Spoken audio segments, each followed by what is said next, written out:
Saudações cordiais, amados irmãos. Quero mais uma vez agradecer ao Senhor Deus. Neste segundo dia da semana de oração Santa Convocação, eu trago como tema a volta de Jesus e o reino de Deus nas parábolas. Ontem eu teria apresentado para vocês uma das parábolas que nos encontramos no livro de Mateus, capítulo 25, mas hoje eu vou me basear no livro de Mateus, capítulo 13. Várias vezes Jesus Cristo apresentou as suas parábolas às pessoas que estavam ali próximas dele, aos seus discípulos. Todas as parábolas que ele ia apresentando, ele apresentava-as com um foco voltado para o reino dos seus. E para nós, cristãos, sabemos perfeitamente que a volta de Jesus Cristo é a nossa maior esperança. O universo todo aguarda ansiosamente por esta data, quando o reino de Deus será estabelecido, ou será o único reino a reinar neste universo. Eu vou ler uma parte do livro Grande Conflito, na página 678, que diz o seguinte: o grande conflito terminou, pecado e pecadores não mais existem, o universo inteiro está purificado, daquele que tudo criou emana vida, luz e alegria. Desde o minúsculo átomo até ao maior dos mundos, todas as coisas animadas e inanimadas declaram em sua serena beleza que Deus é amor. Conseguimos compreender a partir desta declaração, escrita pela Ellen White, que o Senhor Deus é amor. Todas as coisas que Ele criou, elas exaltam a sua glória, exaltam o seu maravilhoso amor. E nós esperamos por esta grande vinda do nosso maravilhoso Mestre e Senhor Jesus Cristo. Em todas as parábolas, ele falava sobre o reino dos seus. E vê-se que a expressão reino dos seus, ela aparece no Novo Testamento mais ou menos 130 vezes, para mostrar o quão enfático Jesus foi e os outros apóstolos fizeram, ou então enfatizaram, não é? Na verdade, o reino dos seus. Quase sempre levava as pessoas, os seus ouvintes neste caso, a pensar no reino dos seus. E nós também somos chamados a levar os nossos ouvintes a pensarem no reino dos seus. O livro de Mateus capítulo 13 é conhecido como o livro das parábolas, não é? Mas a parábola que eu vou apresentar aqui hoje para vocês tem como base Mateus 13, do verso 10 até 15. São apenas 5 versos. Lê o seguinte: então se aproximaram os discípulos e perguntaram: por que lhes falas por parábolas? Ao que respondeu: porque a vós outros é dado a conhecer os mistérios do reino dos seus, mas a aqueles não lhes é isso concedido. Pois o que tem se lhe dará e terá em abundância, mas o que não tem, até o que tem lhe será tirado. Por isso lhes falo por parábolas, porque vendo não veem, e ouvindo não ouvem, nem entendem, de sorte que neles se cumpre a profecia de Isaías: ouvireis com os ouvidos, e de nenhum modo entendereis, vereis com os olhos, e de nenhum modo percebereis, porque o coração deste povo está endurecido, de mau grado ouviram com os ouvidos e fecharam os olhos, para não suceder que vejam com os olhos, ouçam com os ouvidos, entendam com o coração, se convertam e sejam por mim curados. Por outras palavras, várias vezes Jesus Cristo apresentou estas parábolas com o objetivo de apresentar a beleza do reino dos seus. E ele utilizava estas parábolas procurando levar homens e mulheres do conhecido para aquilo que era desconhecido. Ele falava da agricultura, falava da pescaria, ele falava da construção de casas, dos costumes, tudo ele utilizava como material didático para poder ilustrar o reino dos seus. E nós perceberemos que o motivo dessas parábolas é o conhecimento do reino de Deus, que era o tema principal que Jesus Cristo abordou durante a sua vida, e o conteúdo que ele apresentava era o mesmo. Se formos a ler o livro de Mateus capítulo 13, no verso 3 a 8, e verso 18 a 23, nós encontramos nesta parábola que é revelado o semeador. Então, nesta parábola é revelado que o terreno é o coração humano, não é? E a semente é a palavra de Deus. Então, a produção de frutos é o objetivo e depende da qualidade do terreno, pois a semente sempre é boa e o semeador sempre habilidoso. Então, a lição que nós podemos tirar nesta parábola do semeador, como eu vou estando a apresentar aqui para vocês, a lição é: não devemos deixar o nosso coração em meio às pedras da superficialidade, do gosto ou inclinações pessoais, e muito menos entre os espinhos da cobiça por bens materiais. O que nós temos que fazer é viver pela palavra de Deus e deixar que Ele, o agricultor por excelência, transforme nosso coração em um solo muito bom e produtivo. Se formos a ler, por exemplo, o livro de Salmos, capítulo 24, verso 1, e este salmo deixa claramente que nós pertencemos a Deus. Conseguimos compreender na semana passada que nós pertencemos a Deus. Nós somos propriedade de Deus. E foi Deus quem nos criou. E Ele foi quem nos concede ou nos concedeu as habilidades, talentos para podermos ganhar almas para o reino dos céus. Enquanto vivemos, por exemplo, aqui na terra, nós somos chamados a fazer o nosso melhor, não é? O melhor uso dos recursos que o Senhor nos concede. E isso envolve todos os aspectos da vida. Precisamos de aplicar devidamente os talentos que o Senhor nos dá para podermos ganhar ou levar outras pessoas ao conhecimento do reino de Deus. É importante que a gente faça, na verdade, isto. Então, nesta parábola do semeador, nós aprendemos isto. Na parábola dos talentos, nós podíamos compreender, não é, que nós, como servos, ou então como criaturas de Deus, fomos concedidos habilidades que devemos aplicar para podermos fazer avançar a obra de Deus, para podermos ganhar almas para Cristo. E como o homem da parábola, por exemplo, Deus confiou aqueles bens aos seus servos. E por isso, nós, como servos de Deus, precisamos de cultivar, cuidar, multiplicar esses bens na vida de outras pessoas. Esta parábola, por exemplo, dos talentos, ela nos ensina tanto o cuidado pessoal como a preocupação com o próximo, que será beneficiado diretamente pela multiplicação dos talentos. No livro de Mateus capítulo 25, no verso 1 até 13, por exemplo, encontramos a parábola das 10 virgens. Nesta parábola das 10 virgens, a principal falta era não ter o óleo nas lâmpadas, que representa o Espírito Santo na vida pessoal. E qual seria a lição que nós poderíamos encontrar aqui? A lição que nós podemos encontrar, primeiro, é esta. Aquelas 10 virgens, primeiro, elas pareciam iguais. Somente quando foi exigido o azeite é que se percebeu a diferença entre elas. Por quê? Porque umas tinham azeite de reserva e outras não tinham azeite de reserva. Assim, o que diferirá um crente do outro na volta de Cristo é a presença do Espírito Santo na nossa vida. Por isso nós somos aconselhados, somos chamados a atenção a buscarmos pelo Espírito Santo. Em Mateus 13, verso 24 a 30, nós encontramos a parábola do trigo e do joio. A Bíblia nos ajuda a compreender que o trigo e o joio se encontram no mesmo lugar. O trigo quem colocou foi o Senhor Deus, através dos seus servos. O joio quem colocou é o inimigo de Deus. E a Bíblia diz que o joio sufoca o trigo. O joio representa todos aqueles crentes, aqueles irmãos infiéis, aqueles irmãos que gostam de criar perturbações dentro da igreja, que gostam de criar problemas dentro da igreja, que gostam de causar conflitos entre os irmãos, que gostam de criar ódio entre os irmãos, aqueles que gostam de criar problemas, que gostam de criar um ambiente azedo, um ambiente ofuscante no seio dos irmãos, aqueles que gostam de separar os irmãos. Este é o trabalho do joio, porque o joio tem esta missão. Então, de acordo com esta parábola, é possível compreender que o tempo da colheita, na verdade, que é a volta de Jesus Cristo, ele vai determinar tudo. A Bíblia diz que aqueles servos viram que na machamba havia uma semente diferente.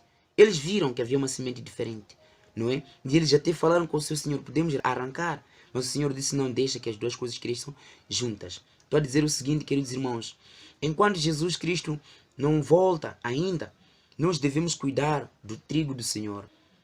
Mesmo sabendo que na igreja há irmãos infiéis que nos criam problemas, não devemos arrancar. Nós não temos autoridade e autonomia. Não temos esta responsabilidade de remover os irmãos da igreja. De remover esses que criam esse ambiente azedo dentro da igreja. Porque no momento certo, Jesus Cristo fará a justiça. Então o tempo da colheita é a volta de Jesus Cristo. Enquanto ela não acontece, devemos cuidar do trigo do Senhor, evitando arrancá-lo, mas mesmo em prejuízo de termos em nosso meio o joio. Vou ler uma porção do livro Parábolas de Jesus, na página 71, que diz o seguinte: por haver na igreja membros indignos, não tem o mundo o direito de duvidar da verdade do cristianismo, nem devem os cristãos desanimar por causa destes falsos irmãos, como foi na igreja primitiva. Ananias e Safira uniram-se aos discípulos. Simão Mago foi batizado. Demas, que abandonou a Paulo, era considerado crente. Judas Iscariotes foi um dos apóstolos. O Redentor não quer perder uma única pessoa. Sua experiência com Judas é relatada para mostrar sua longanimidade com a corrompida natureza humana e nos ordena sermos pacientes como ele o foi. Disse que até ao fim do tempo haveria falsos irmãos na igreja. Então, com base neste texto, conseguimos compreender que, independentemente do que estiver a acontecer, teremos até ao fim irmãos com comportamentos assim. Nós não temos autonomia, não temos o direito de girar ou remover esses tais irmãos, porque Jesus Cristo, no momento certo, ele vai poder fazer a justiça. Então, o exemplo de Ananias e Safira mostra a seriedade do tema dos dízimos e ofertas para Deus, até mesmo pelo juízo ali executado por ele, não é? Deus acompanha cada pessoa, cada passo que a sua igreja vai dando para protegê-la dos falsos cristãos. E estes, Ananias e Safira, eles tentaram querer enganar os apóstolos, mas não estavam a enganar os apóstolos, estavam a se enganar a si mesmos, porque eles foram infiéis diante de Deus. Todos aqueles que hoje roubam a 10ª parte do Senhor são infiéis. Isto pode causar destruição, assim como aconteceu com Ananias e Safira. Nós também encontramos no livro de Mateus capítulo 13, no verso 31 a 33, a parábola do grau de mostarda e o fermento. Nesta parábola, Jesus enfatiza o crescimento do reino, comparando ao de uma semente pequena ou de uma porção de fermento em uma massa.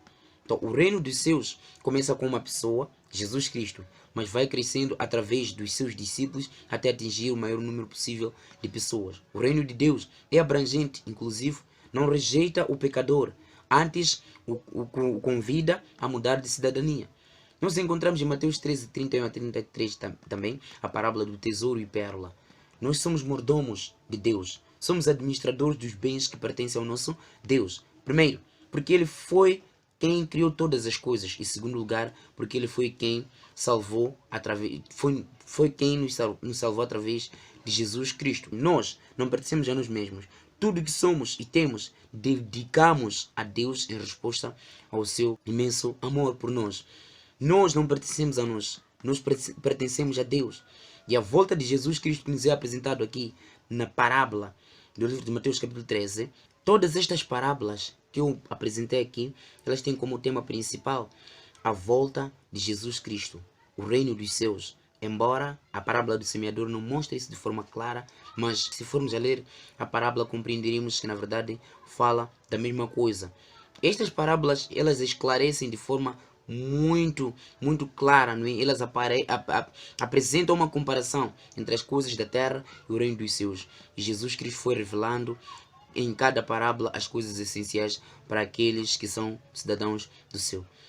As diferentes parábolas que Mateus apresenta aqui têm que ver com diferentes aspectos do reino dos céus. Nenhuma delas mostra o panorama total, no entanto, no seu conjunto apresentam diversos aspectos do reino dos céus, ou do reino de Deus. Então, Jesus queria deixar claro, amados amigos, a sua vontade e suas orientações para que seus seguidores, seus discípulos, pudessem tomar a decisão certa. E que decisão é esta que nós temos que tomar? Brevemente, Jesus Cristo há de voltar nas nuvens dos céus, como Apocalipse capítulo 1, verso 7 diz: eis que vem com as nuvens e todo olho o verá, até mesmo aqueles que o transpassaram. Que decisão cada um deve tomar neste momento? Primeiro, nós temos os talentos, que são as habilidades que fomos concedidos por Jesus Cristo. Precisamos de multiplicá-los para o nosso crescimento e também para o bem de nosso semelhante. Sem o azeite do Espírito Santo, aquele das 10 virgens, o azeite que é o Espírito Santo em nossa vida, não estaremos prontos para as bodas do Cordeiro. Neste momento o povo de Deus é chamado, é convidado a buscar pelo derramamento do Espírito Santo, que é a chuva seródia, um dos temas que eu vou apresentar aqui numa das lições. Nós todos somos convidados a buscar pelo derramamento do Espírito Santo, para estarmos habilitados e prontos para podermos ir com Jesus Cristo no reino dos céus. Nós somos considerados como trigo e em breve seremos recolhidos para o celeiro do Senhor. Mesmo que o joio esteja em nosso meio, precisamos de continuar firmes, pois na breve volta de Jesus haverá a separação entre essas duas coisas. Na igreja hoje há irmãos que acabam saindo da igreja porque o irmão X, o irmão Y, que é na verdade joio, lhe fez voltar atrás. O meu apelo a esses irmãos, ao irmão que está a pensar em desistir de seguir a Cristo hoje, que está a pensar em deixar a igreja hoje, não adianta, porque ao fazer isto, você estará automaticamente sendo sacudido e o seu lugar será preenchido pelos outros que virão de lá. Não saia. Não permita que o seu lugar seja preenchido pelas outras pessoas. Permita que essas outras pessoas ocupem os seus lugares também. Mas que ninguém preencha o seu lugar. Porque ao assim fazer, você está sendo sacudido. Está sendo tirado para fora. Nunca deixe de seguir a Cristo por causa de alguém. Nunca deixe de seguir a Cristo por causa do joio que Satanás colocou na igreja. Nunca deixe de seguir a Cristo por causa do joio que Satanás colocou na igreja para nos criar dificuldades. O outro apelo que eu tenho para vocês é este. E este vai para aquele que se calhar está a desempenhar a função de joio. Eu só não espero que você seja joio. Não seja problema na vida do seu irmão. Você não pode ser pedra de tropeço na vida do seu irmão. Não pode estar no encalço do seu irmão para fazer com que o seu irmão se fira, fazer com que o seu irmão desista de seguir a Cristo. Não faça isso porque você não é Satanás. Não aceite ser usado por Satanás. Não aceite ser colocado na igreja de Deus por Satanás como joio.